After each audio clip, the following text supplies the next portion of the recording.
இயக்குனர் மாரி செல்வராஜ் சின்னஞ்சிறு வயதில் சினிமா இவரை ஆட்கொண்டது. கண்டதும் கடந்ததும் கதைகளாக சூழ்கொண்டது. சினிமாவில் தன் அரசியல் பேசிய சித்தாந்தவாதி இவர். கடைக்கோடி மக்களின் கலை உலக பிரதிநிதி, எழுத்தாளர், திரைப்பட இயக்குனர் என பன்முகம் கொண்டவர். 3 படங்களில் முன்புரு செய்து வந்தவர்.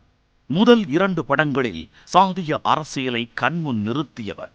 3வது படத்தில் அரசியலில் சாதியத்தை காட்சிப்படுத்திய நகைச்சுவையின் நாயகனை குணச்சித்திரை இமயமாக நிலைக்க வைத்தவர். எளிய மக்கள் இசையை AR ரகுமானை கொண்டு இசைக்க வைத்தவர். என் கலையும் கடமையும் நான் யார் என்று நிரூபிப்பதல்ல, நீங்கள் யார் என்று உங்களுக்கு நிரூபிப்பது என்று உரத்து சொன்ன இயக்குனர் மாரி செல்வராஜ் அவர்களுக்கு சிறந்த இயக்குனருக்கான சிறப்பு விருதை வழங்குவதில் பெருமிதம் கொள்கிறது நியூஸ் 18 தமிழ்நாடு.